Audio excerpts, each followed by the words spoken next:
بسم الله الرحمن الرحيم، اللهم صل وسلم وبارك على سيدنا محمد وعلى آله وصحبه وسلم.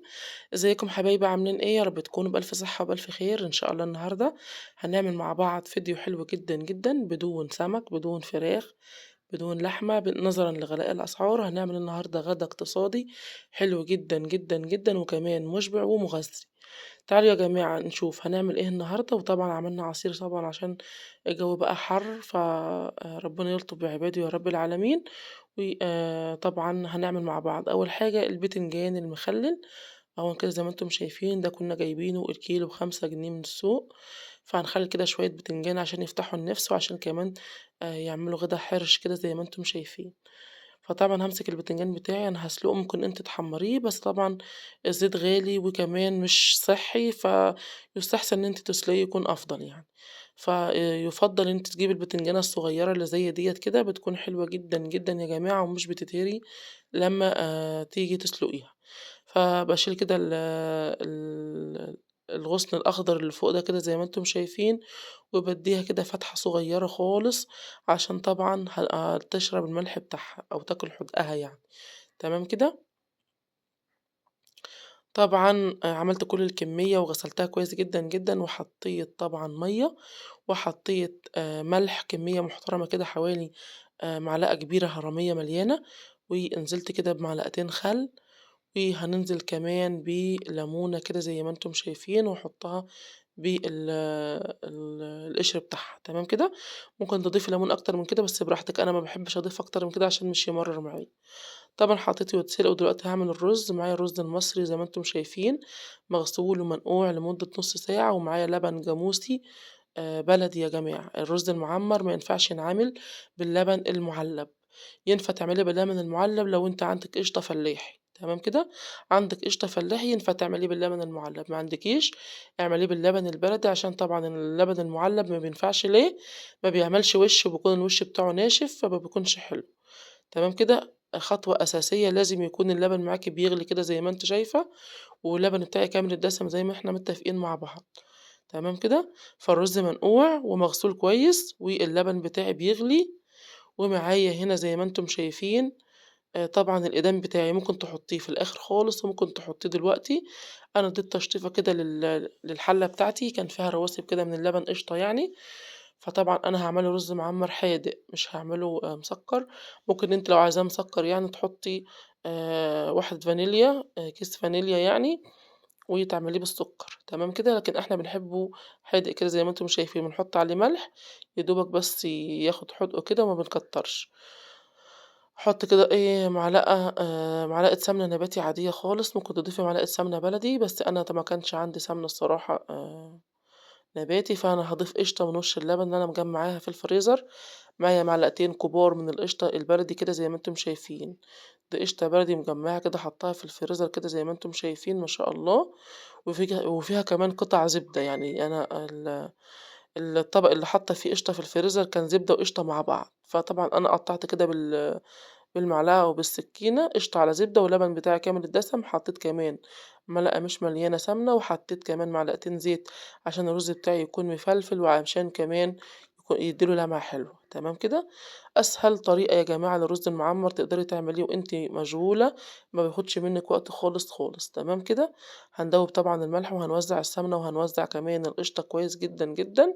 وطبعًا هندخّله على فرن سخن جدًا متولّع من الشواية، ومن كمان الفرن من تحت. لو الفرن بتاعِك بيشتغل شواية لوحديها والفرن لوحده، ولّعي الشواية الأول لغاية لمّا ياخد وِش، وبعد كده ولّعي الفرن من تحت. طبعًا حطيت الرز يستوي، ودلوقتي كان البتنجان بتاعي اتسلق كده زي ما أنتم شايفين، ما بياخدش وقت خالص، ربع ساعة بالكتير بتلاقيه اتسلق، تمام كده. معايا كمية محترمة من التوم، ومعايا فلفل أحمر حامي وبارد، عفوًا فلفل أحمر حامي وفلفل أخضر، ممكن تضيفي فلفل كمان رومي، تمام كده. وأنا باحب أضيف له طماطماية واحدة، ده يعني لو هو فيه الطماطمية بيقعد يومين في التلاجة، من غير الطماطم ممكن يقعد أسبوع في التلاجة. فطبعًا أنا مش مكترة الكمية عشان طبعًا ممكن تغمسيه، ممكن تاكليه مع الرز. لو عملتِ أكل تاني يوم ممكن تضيفي منه تحطي منه على الفطار. حلو جدًا، جدًا يا جماعة، وبيفتح النِفس، وعايزة أقول لكم تحفة. دلوقتي ديّة فرمت أنا الطماطم بالفلفل، بالشطة، بالتوم، وحطيت طبعًا خل وليمون وكزبرة وكمون وشوية ملح طبعًا ضبّطته، وحطيت معلقتين خل، ودلوقتي طبعًا هامسك البتنجان بتاعي هاحشيه. بُصّوا البتنجانة لمّا بتكون صغيّرة بتكون من جوّه بيضة وماسكة نَفْسها إزاي، بُصّوا تحفة، تحفة ما شاء الله. في ناس كتير بتحب تعمله مقلي يا جماعة، بس بيكون تقيل جدًا يعني بيعمل حموضة ومش حلو خالص يعني، فأنتم جرّبوه بالطريقة ديًّا، حلو جدًا، جدًا، كل ما بيقعد في التلاجة كمان كل ما بيبقى أحسن يعني. فأنا هاحشي كل الكمية بنَفْس الطريقة اللي أنتم شايفينها ديًّا. أهوًا، أنا مش هاضيف عليه أي حاجة خالص، لو أنتِ عايزة تخلّيه مدة طويلة في التلاجة زي ما قُلت لِك ما تحطّيش عليه طماطم، وخُدي مَيّة من مَيّة السلقية بتاعتها، ضيفي عليها معلقة من الخلطة ديًّا، وشوية ليمون وملح وخل، وحطّيهم في العلبة ورص البتنجان وهيكفّيكِ طبعًا فترة طويلة.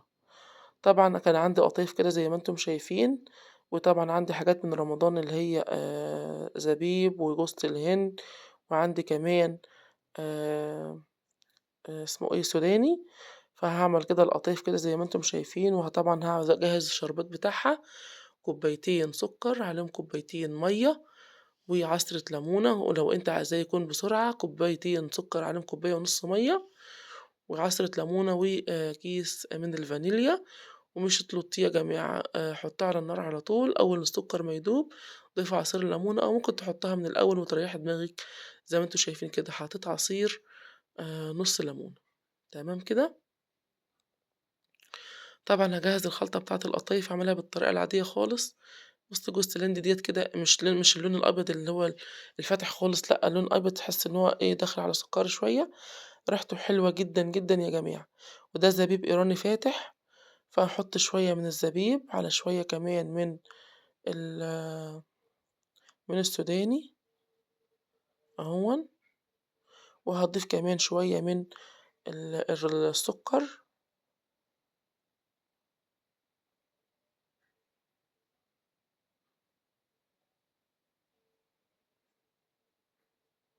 أهوًا حوالي معلقتين من السكر، وهاقلّبها عشان تكون القطايف معايا من جوّه مسكّرة.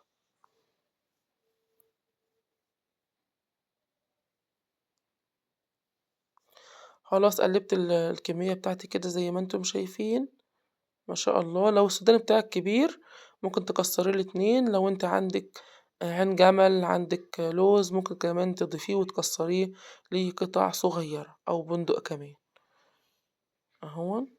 أنا باحبه الصراحة يكون متكسّر كده، بس ما باحبوش ناعم جامد، أنا باحبه يكون إيه، متكسّر كده يعني السودانية تعمليها على 4.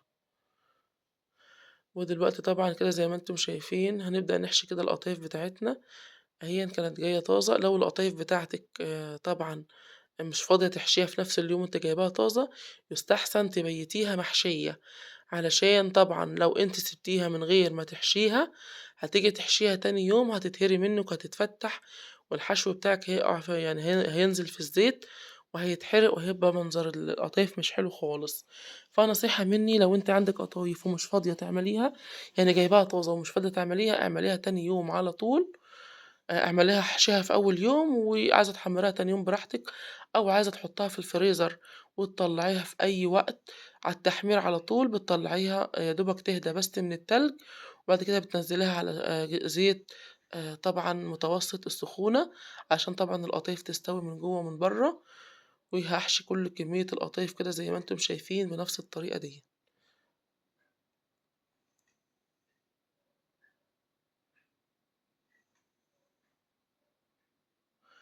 طبعًا دلوقتي أنا هاحمّر القطايف يا جماعة، طبعًا هتاخد لون دهبي من تحت كده، وهافضل بقى أقلّبها لغاية لمّا تاخد اللون بتاعها. والقطايف يا جماعة هي والكنافة زي بعض، حاجة فيهم سخنة، يا تكون القطايف سخنة والشربات بارد، يا إمّةً العكس القطايف باردة والشربات سخن. وده الأكل بتاعنا كده زي ما أنتم شايفين، وده فطارنا كده زي ما أنتم شايفين أو غدانا في شهر 6 البيض طبعًا كلّنا معظم الناس بتصوم في الشهر ده، فزي ما أنتم شايفين كده عملنا أكل كده ما شاء الله حلو جدًا، وكمان مغذي ومُشبع أهوًا. عملنا مخلِّل وحطينا سلطة خضرا مشكّلة كده، وطعمية أهي زي ما أنتم شايفين، عشان لو حابين تغمّسوا ممكن تحمّري بطاطس، تعملي بطاطس مسلوقة وتكحرتيها، تسلقي بيض، تعملي بانيه براحتك يعني الموجود، لو عندِك كمان نُص كيلو كبد وقوانص ممكن تحمّري وتحطّيه جنب الأكل، أي بروتين يعني، تمام كده؟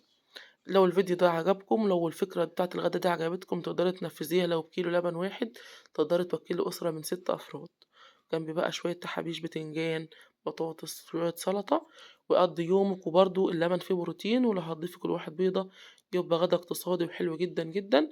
أشوفكم بقى في فيديو جديد وما تنسوش تحطّوا لايكات وتقولوا لي إيه رأيكم في الغدا بتاعنا، مع السلامة.